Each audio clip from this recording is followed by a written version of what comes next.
Hello friends. आज 14 अप्रैल है और सारा देश बाबा साहब डॉक्टर भीमराव अंबेडकर की जयंती मना रहा है।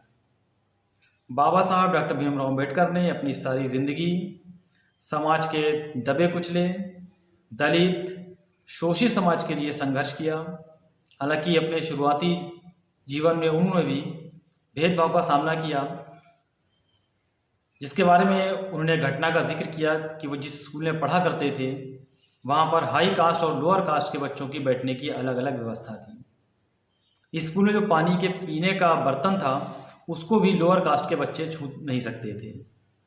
अगर कोई बच्चा पानी पीना चाहता था तो हाई कास्ट के बच्चे उसको अपने हाथ से पानी पिलाते थे, या उसके लिए एक चपरासी अपॉइंट किया गया था जो चपरासी उस बर्तन से पानी निकाल कर उन दलित क्लास के बच्चों को पिलाता था।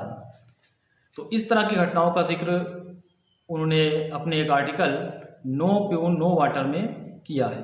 उन्होंने लिखा है कभी कभी ऐसा होता था कि अगर चपरासी प्रेजेंट नहीं होता था तो उनको अक्सर प्यासा भी रहना पड़ जाता था।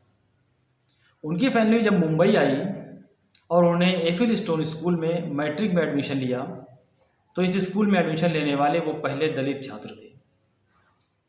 1912 में उन्होंने बॉम्बे यूनिवर्सिटी से इकोनॉमिक्स और पॉलिटिकल साइंस की डिग्री हासिल की।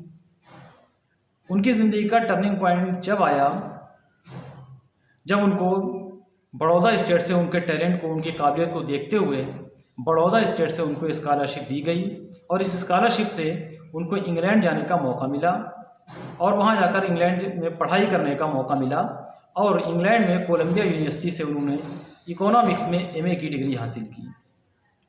भारत लौटकर उन्होंने बहुत सारे आंदोलनों में हिस्सा लिया। उन्होंने समाज के दलित, शोषित, पिछड़े लोगों को बराबरी का हक दिलाने के लिए संघर्ष किया। उन्होंने पब्लिक प्लेसेस पर या पब्लिक रिसोर्सेज, जैसा कि इससे पहले बताया है कि पानी के जो पीने के स्रोत थे जैसे कि सार्वजनिक तालाब थे, हैंडपम्प थे, कुएँ थे, इन पर सभी लोग जो लोअर क्लास के लोग थे वो अलाउ नहीं थे। बाबा साहब भीमराव अम्बेडकर ने इस असमानता को दूर करने के लिए कई आंदोलन चलाए। उन्होंने लोअर कास्ट के जो दलित थे उनको सार्वजनिक धर्म स्थलों पर जाने के लिए भी आंदोलन चलाए। सबसे पहले बाबा साहब ने ही दलितों के लिए अलग से इलेक्टोरल बोर्ड की स्थापना की मांग की। उन्होंने ब्रिटिश सरकार के सामने ये प्रस्ताव रखा कि जो दलित वर्ग है उसके लिए अलग से निर्वाचक मंडल होना चाहिए ताकि जिसमें कि उनको उनका प्रतिनिधित्व मिल सके, उनका रिप्रेजेंटेशन मिल सके।